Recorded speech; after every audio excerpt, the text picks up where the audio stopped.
Hello again. So we're carrying on with The Hidden Life of Trees by Peter Wohlleben, and we're at chapter 28. And I did give a forewarning in the previous video that, yeah, to brace yourself, but hopefully it's not that bad.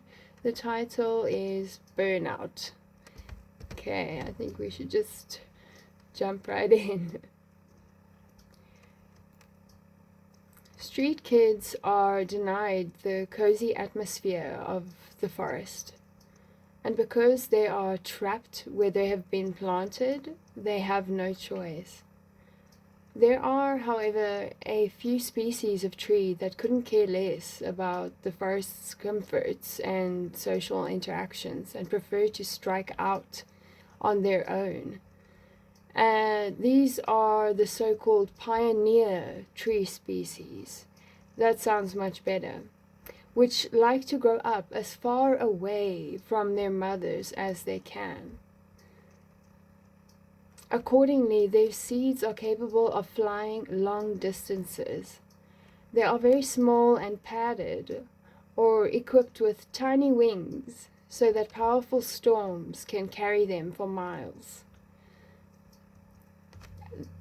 That's not just a metaphor. You can actually, I don't know where to direct you to find this, but most likely in the forest or in a very nature tree dense place.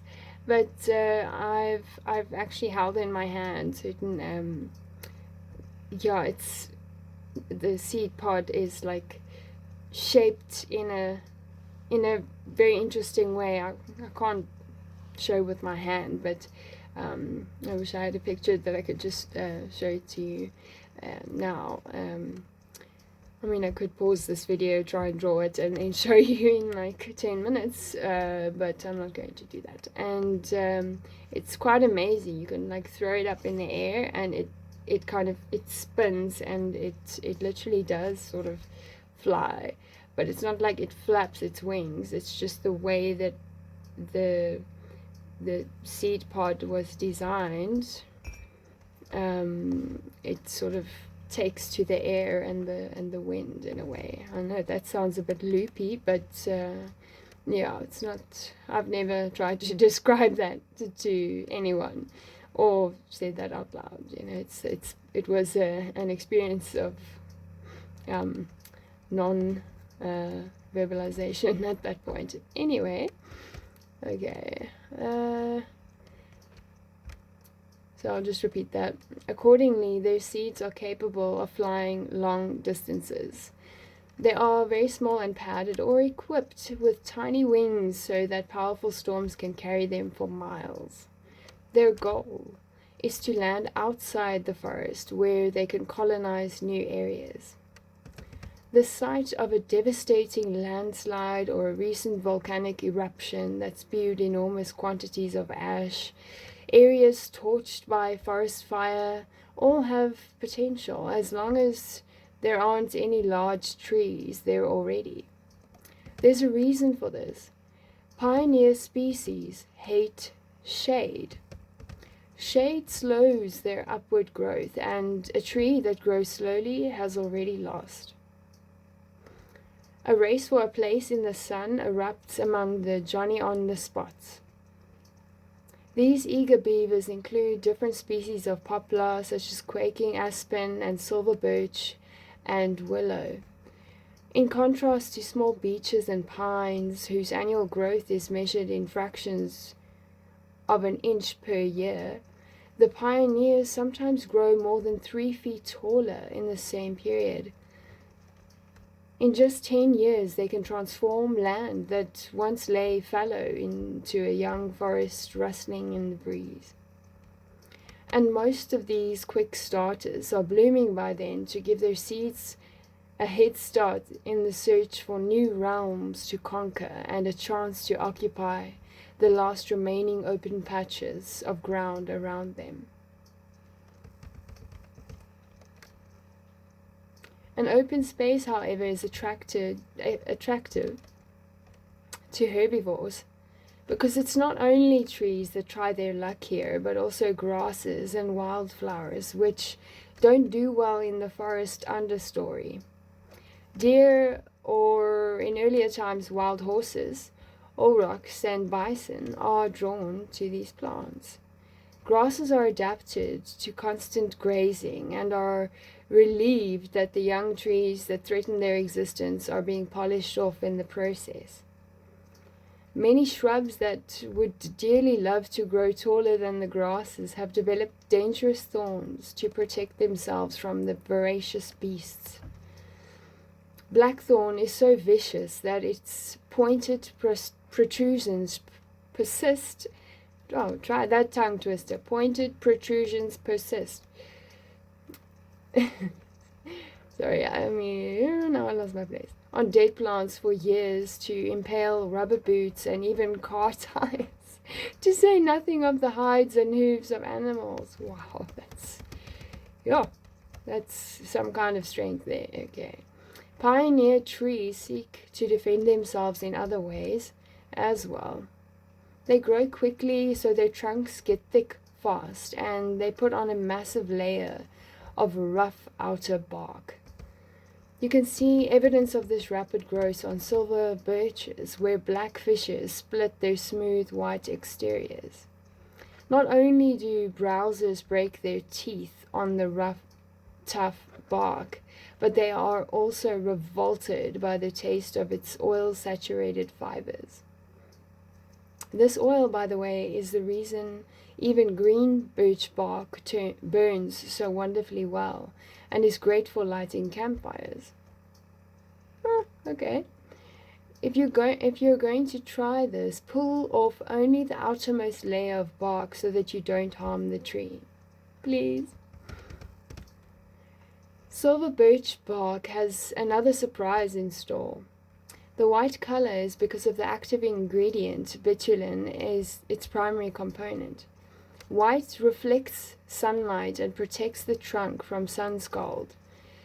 It also guards the trunk against heating up in the warming rays of the winter sun, which could cause unprotected trees to burst. So it's weird. I can feel, I just feel like I can relate to what's being described there, but I don't have the the contrasting words. Okay, so as birches are pioneer trees that often grow all alone in wide open spaces without any neighbors to shade them, such a feature makes sense. Bitumen also has antiviral and antibacterial properties and is an ingredient in medicines and in many skincare products. I had no idea. That's completely new to me. No idea. It's interesting. What's really surprising is how much bitumen there is in birch bark. A tree that makes its bark primarily out of defensive compounds is a tree that is consistently and constantly on the alert. Sounds quite stressful. In such a tree, there is no carefully calibrated balance between growth and healing compounds. Instead, defensive armoring is being thrown up at the breakneck pace everywhere. Why doesn't every species of tree do that? Wouldn't it make sense to be so thoroughly prepared against attack and potential aggressors? I didn't read that very well. Wouldn't it make sense to be so thoroughly prepared against attack that potential aggressors would breathe their last the moment they took the first bite? Species that live in social groups don't entertain this option because every individual belongs to a community that will look after it in times of need, warn it of impending dangers, and feed it when it is sick or in distress. Cutting back on defense saves energy, which the tree can then invest in producing wood, leaves, and fruit. Not so with the birches, which must be completely self-reliant if they are to survive. But they too grow wood, and indeed they do so a lot faster, and they too want to and do reproduce. Where does all that energy come from? Can this species somehow photosynthesize more efficiently than others? No. The secret, it turns out, lies in wildly overtaxing their resources. Birches rush through life, live beyond their means, and eventually wear themselves out. Can I get a raise of hands who's feeling like a birch tree at the moment? It's okay.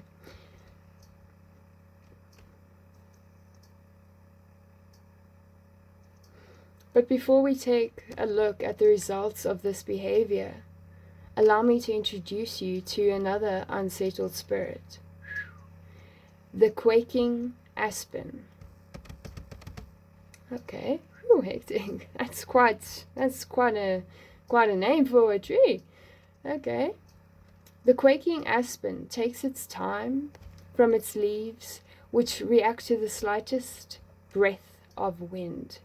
And although we have sayings that associate this characteristic with fear, to shake like a leaf, quaking aspens don't shake because they are afraid. Their leaves hang from flexible stems and flutter in the breeze, exposing first their upper and then their lower surfaces to the sun. This means both sides of the leaf can photosynthesize. This is in contrast to other species where the underside is reserved for breathing. Thus, quaking aspens can generate more energy, and they grow even faster than birches. Wow, amazing nature, wow. When it comes to predators, the quaking aspen pursues a completely different strategy from the birch, relying on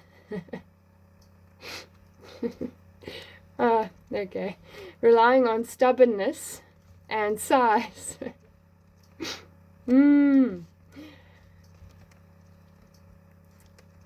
This just reminds me of talking with Karen and us talking about stubbornness and anyway, bless her heart, she's such an amazing person. The Meaning Code, go check out that channel please, and enjoy that.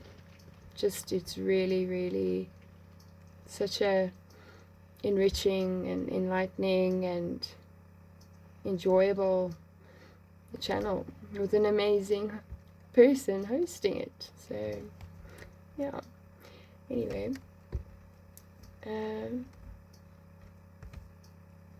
when it comes to predators, the quaking aspen pursues a completely different strategy from the birch, relying on stubbornness and size. Even when they are being nibbled down by deer year after year, this is starting to get very rhymey. Okay. They slowly expand their root systems. From their roots, they then grow hundreds of subsidiary shoots, which, as the years progress, develop into decent-sized trunks. Accordingly, a single tree can extend over many hundreds of square yards of ground, or in extreme cases, even farther. In Fish Lake National Forest, Utah, there is a quaking aspen that has taken thousands of years to cover more than hundreds of acres and grow more than 40,000 trunks.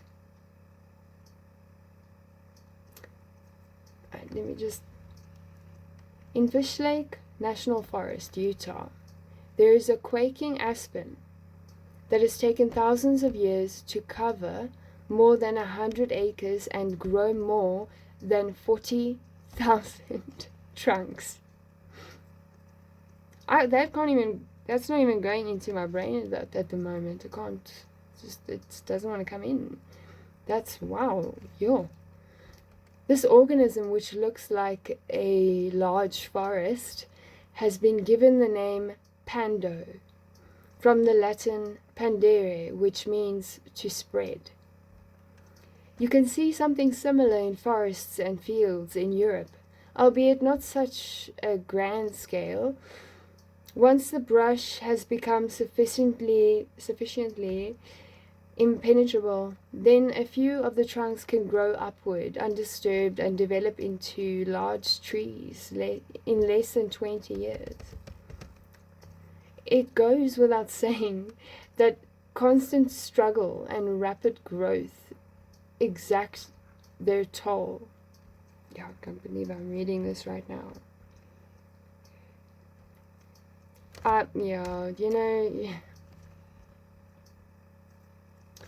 Just before this, I was having like an emotional moment, and I was also trying to express myself like with the screen like this, trying to type this message, and it took so long, but I was sort of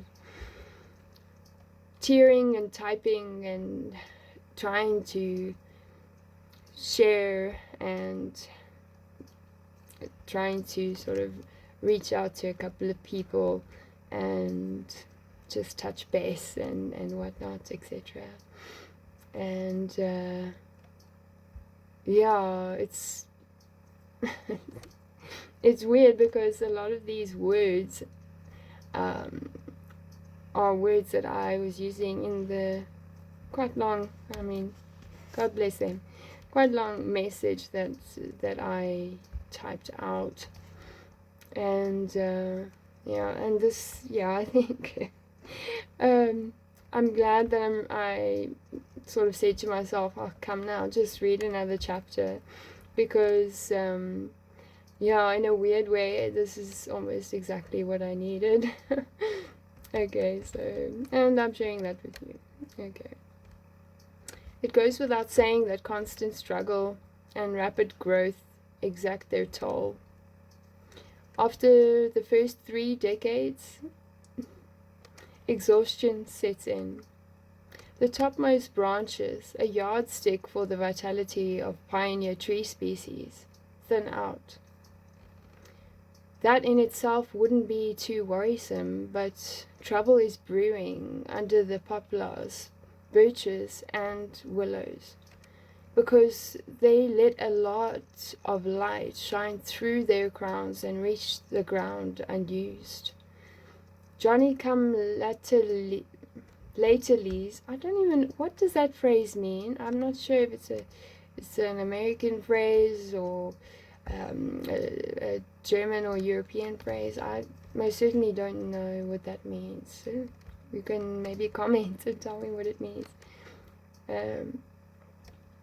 Johnny come latelys can get a foothold. I wish I knew what that meant.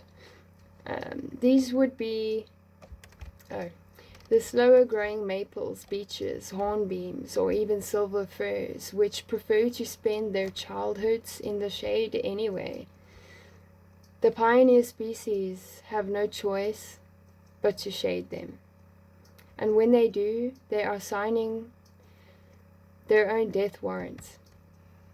A competition begins that they will inevitably lose. The interloping youngsters gradually grow taller, and after a few decades, they catch up with the trees affording them shade. By this time, their benefactors are burnt out, completely spent, and top out their growth at a maximum of 80 feet. For beeches and co, 80 feet is nothing. They weave their way through the crowns of the pioneer trees and happily grow up and out over them. With their dense crowns, they are considerably better at exploiting the light, and now not enough of this precious commodity reaches the birches and poplars they have overtaken. The distressed trees put up a fight, especially the silver birches, which have developed a strategy to keep the troublesome competition at bay for at least a few more years. Their long, thin, pendulous branches act like whips, and they okay, and they lash out in all directions in even the lightest breeze. This whipping action damages the crowns of neighboring non-related trees, slaps off their leaves and new growth, and, at least in the short term, restricts their growth. Yo! I didn't know there could be slap fights like that in nature. Sure. At least that sounds a bit more humane than the ones that humans engage in, I think, sometimes. But I can be wrong. Okay. Despite this, the lowly tenants eventually overtake the birches and poplars, and now everything happens relatively quickly. After just a few years, their last reserves used up, the pioneer species die and return to humus. But that's the thing about life, you know, there's a point in life that you reach where you die. That's very real and very true for everyone. And I think that if you don't know that, you ought to know, because life is precious and there's so much to be grateful for, and there's so much to cherish and to embrace that is not just enough, not enough, but more than enough. And I think that if we can sort of help one another, almost introduce one another to all these different sort of beautiful little but significant aspects of life, I truly think that can make, I think, life or life's atmosphere or vibe a little bit better. And who doesn't want that? And if somebody doesn't want that, then that's probably somebody that truly needs a lot of love. And yeah,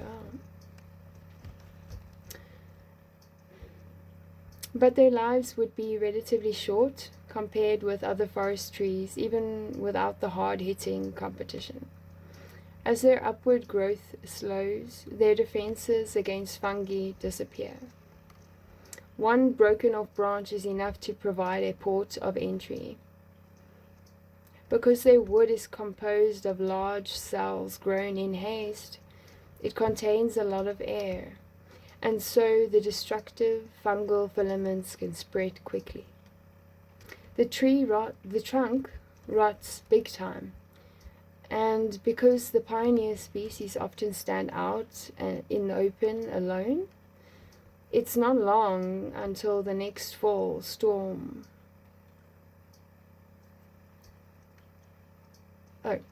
It's not long until the next fall storm, winter storm, topples the tree. This is not a tragedy for the species itself. Its goal of rapid dispersal was achieved, amen, a long time ago, as soon as it quickly reached sexual maturity and propagated. Aww, it ended there. I would have wanted to. Well, I just feel like that's a weird place to finish that chapter. But, you know, this is a journey, a process. It's a book, okay? That was the end of that chapter. For me, you know,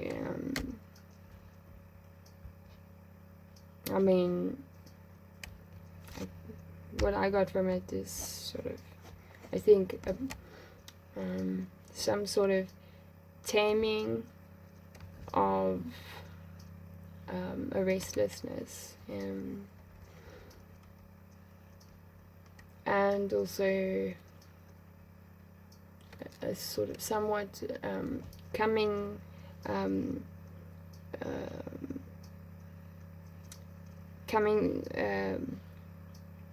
more fully into the reality of certain things. And I think that I also, from this chapter, I appreciate the the places in which I felt a sense of agreement, and I think that is definitely something that I do appreciate. And yeah, and I think that I can definitely say that, you know, God is good.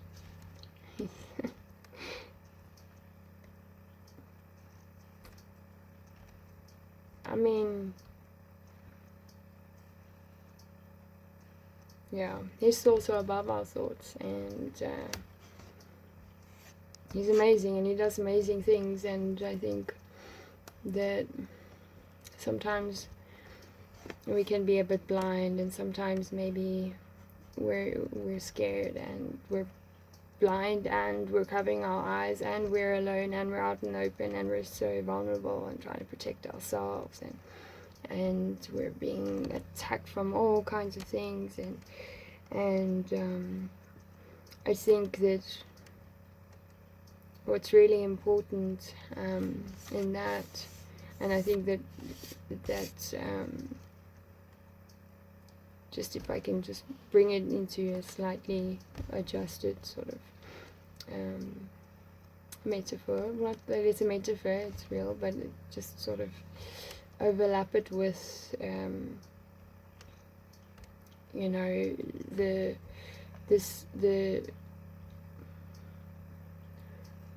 ability to be resilient and withstand the storm, or the stubbornness that in some ways was an advantage in terms of I think the patience you need to be able to endure, and within that life, it's amazing that by the end of it,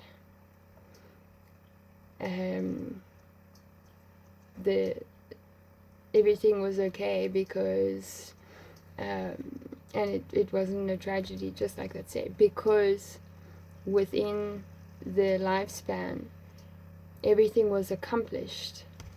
And I want to just sort of emphasize the roots, and you know, what's just really sort of coming like a light into my brain is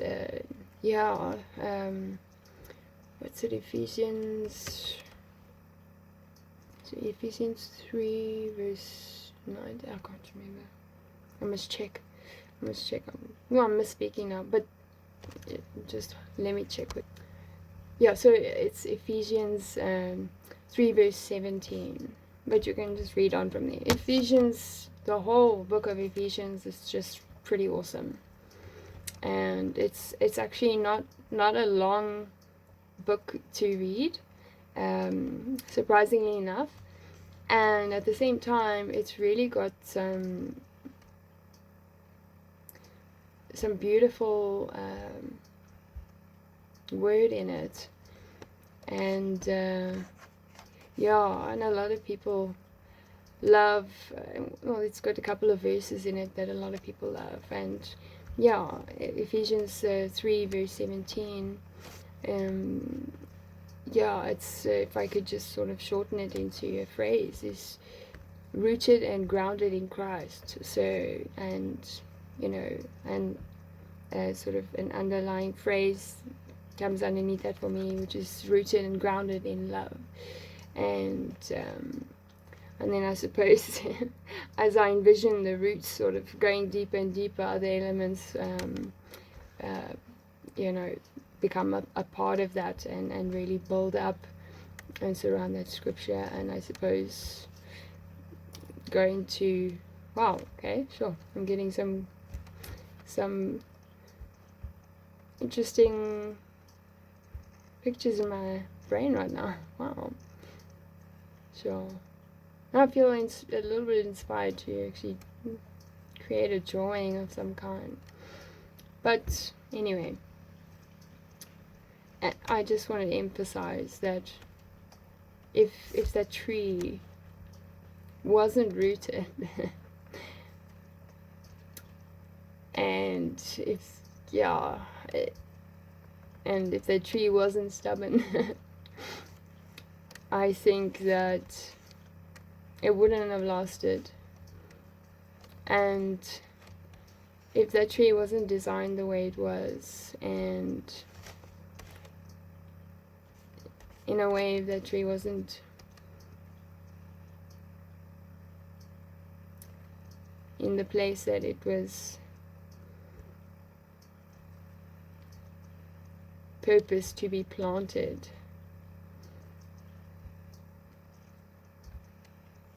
maybe it wouldn't have accomplished its purpose. And it's not that it's its own purpose that it thought up.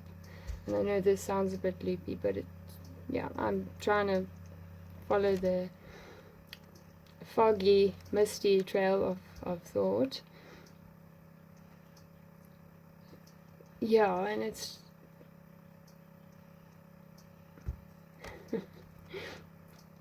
I mean, it's ultimately, I mean, it's about God's plan, and I just feel like towards the end, because it wasn't a tragedy when the tree reached its death. It wasn't a tragedy at all, and I think that's for more than just one reason. I think that different elements contribute to that, and I think that there's a sense of it like really striving for survival, and not sort of like being really firmly engaged in where it's planted, rooted deep, and going through all this hectic stuff in life, but yet still being able to withstand and go through everything and do and accomplish everything it did, despite all the pain, despite everything, and despite its early death as well. And with that, and within that, everything that was done, I mean, reproduction, propagation, new life, protection, having gaps to provide, to give sun, and being able to stand alone almost, and be bare, and it's really horrible. Really horrible, but what's beautiful about it is that it's like it reached its destiny because of all of that, and that's what sort of made the death not so horrific, because it's like destiny replaced that place where death could have been the full stop, and from there it's like what was carried on was the dust of destiny, or the the dust of destiny. I like that. That's interesting. Which could be like the remnants or the last scattering of the previous tree. You know, the last breath of life, you know, being even that being given unto the life that it already helped to come into the world and help to protect and foster and strengthen and yeah, and and in my mind that tree not only reached its destiny and beyond that, the dust of destiny, it went into probably the beyond the tree dreamland, probably went to tree heaven, the divine realm, where it could have a place that would be just totally loved and in abundance and delivered and just and just home. I think ultimately after all that and everything that it went through and it went beyond, but not to nowhere, I think, you know, not to nowhere. And I just feel like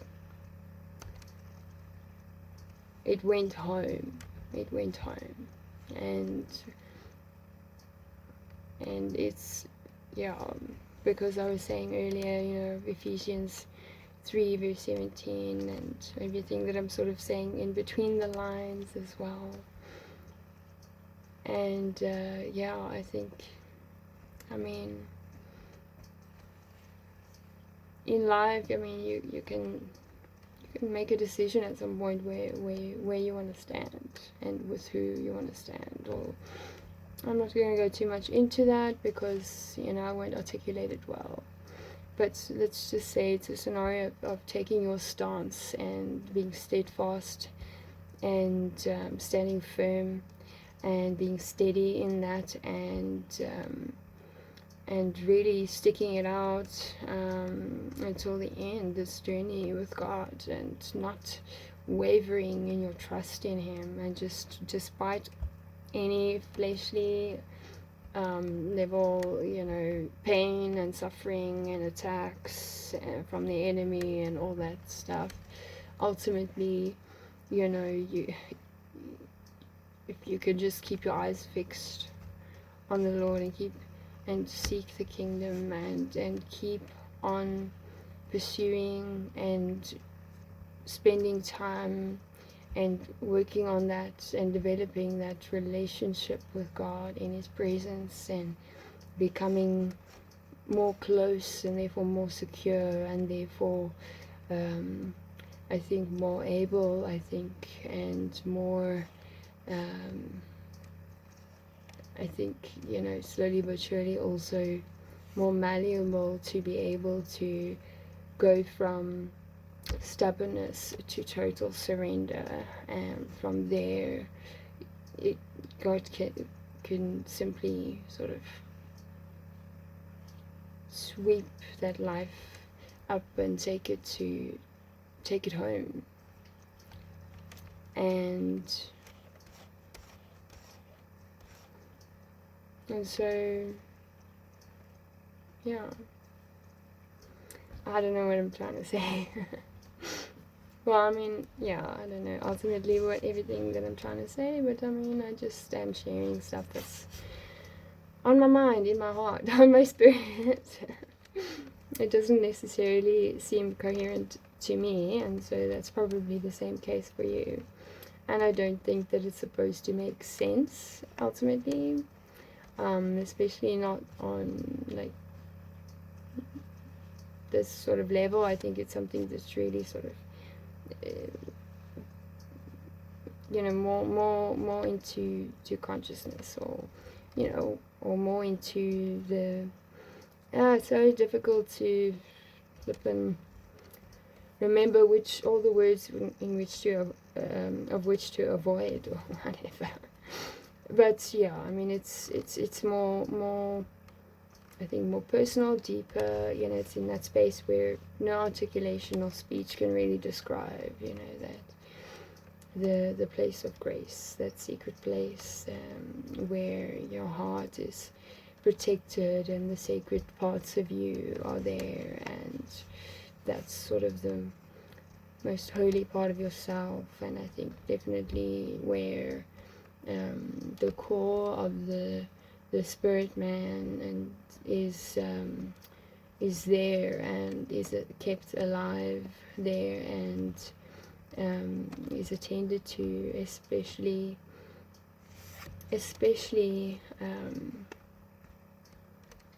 because I mean, I don't want to, especially if the decision made at some point was to choose life and to choose God and to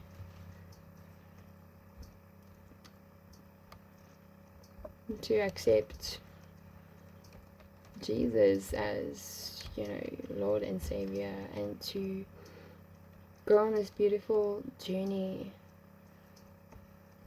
with God and in life, and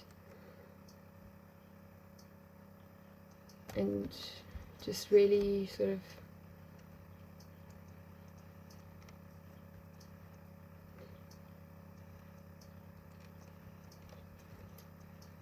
developing enough to receive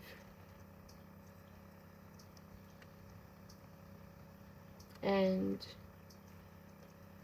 to give and to be grateful, and also to be able to have moments of humility